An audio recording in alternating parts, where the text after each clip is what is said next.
Tuhan bersamamu.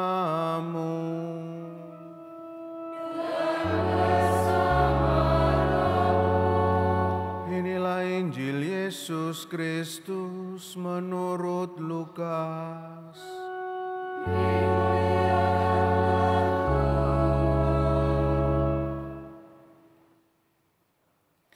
Sekali peristiwa, Yesus berdiri di pantai Danau Genesaret.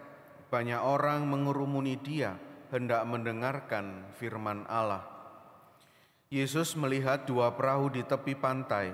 Nelayan-nelayannya telah turun dan sedang membersihkan jala.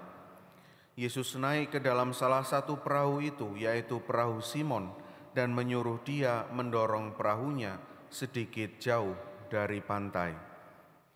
Lalu Yesus duduk dan mengajar orang banyak dari atas perahu. Setelah selesai berbicara, Yesus berkata kepada Simon, "Bertolaklah ke tempat yang dalam dan tebarkanlah jalamu untuk menangkap ikan." Simon menjawab, "Guru, telah sepanjang malam kami bekerja keras dan kami tidak menangkap apa-apa. Tetapi karena perkataanmu itu, aku akan menebarkan jala juga."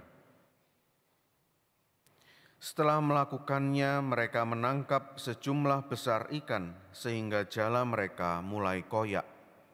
Lalu mereka memberi isyarat kepada teman-temannya di perahu yang lain supaya mereka datang membantunya.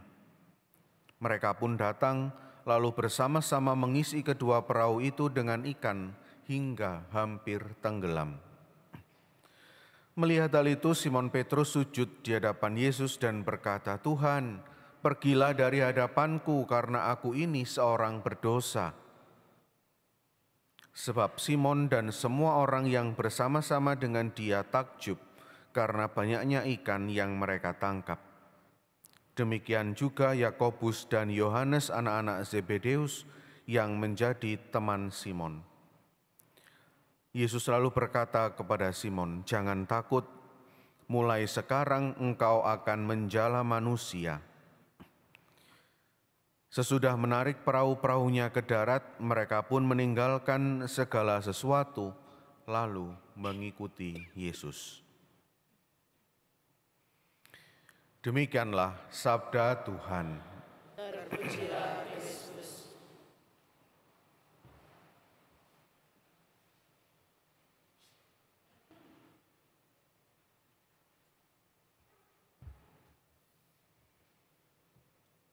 Bapak, Ibu, dan saudara-saudariku yang terkasih, dalam sebuah homili saya mengatakan begini kepada mereka yang hadir dalam misa itu. Sekarang kita itu, Gereja Katolik itu krisis pelayan ya, gitu. Terus tanggapan mereka langsung, gitu. Semangat sekali. Saya tidak tahu yang mengatakan begitu ini mengafirmasi karena memang begitu, atau dia yang begitu, atau dia tahu yang lain seperti itu, begitu. Mengapa saya mengatakan begitu? Karena beberapa kali atau seringkali, bukan di gereja SMTB, tentu saja di Zimbabwe sana misalnya, itu kalau ada diminta tolong jadi ketua lingkungan, ya jangan saya. Ada banyak orang lain yang lebih pantas dari saya. Jadi lektor, ya saya nggak bisa baca. Tiba-tiba hilang ingatan, tiba-tiba nggak bisa baca. Jadi apalah gitu, di lingkungan misalnya, jadi seksi liturgi lingkungan, ya jangan saya. Kerjaan saya banyak, waduh. Emang ada yang kerjaannya nggak banyak? Ya ada, tapi saya kira semuanya begitu. Itu yang sering terjadi di Zimbabwe sana ya, bukan di sini. Nggak tahu mengapa seringkali pengalaman itu banyak terjadi di banyak tempat. Apa yang terjadi saya juga tidak tahu, bagaimana pergulatan di dalam hati masing-masing orang saya juga tidak tahu.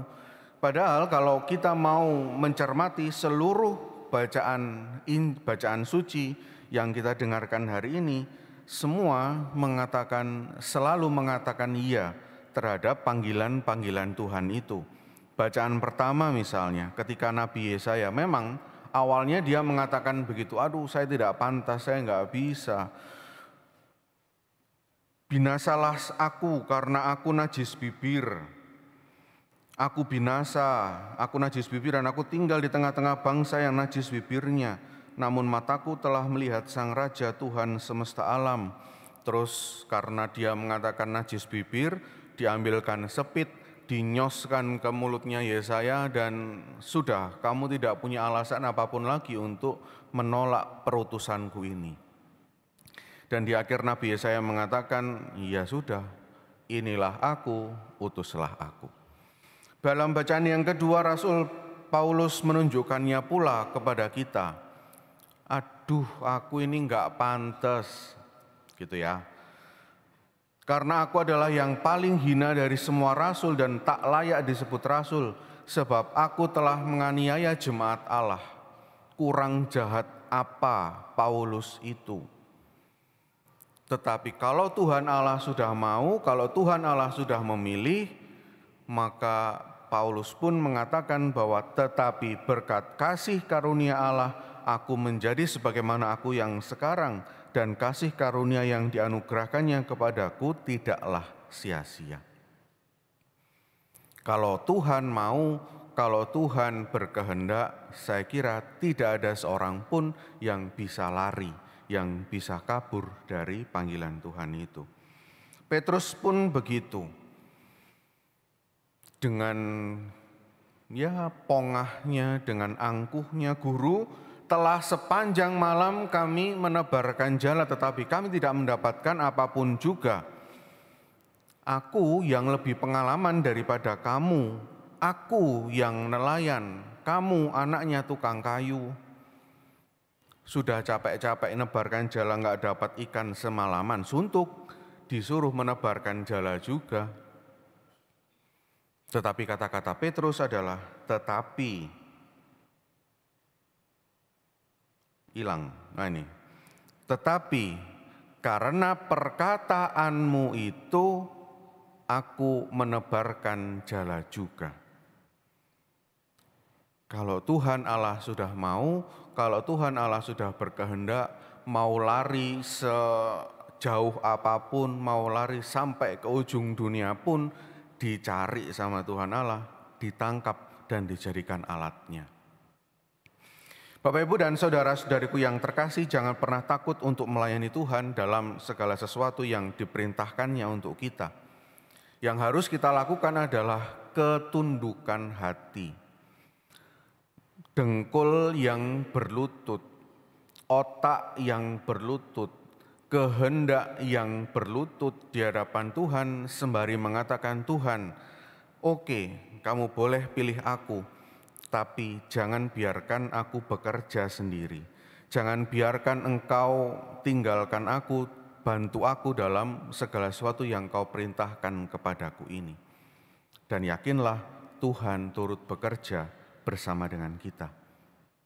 Semoga setelah mendengarkan bacaan-bacaan suci hari Minggu ini, bukannya hilang begitu saja, keluar kanan masuk kiri, keluar kiri masuk kanan.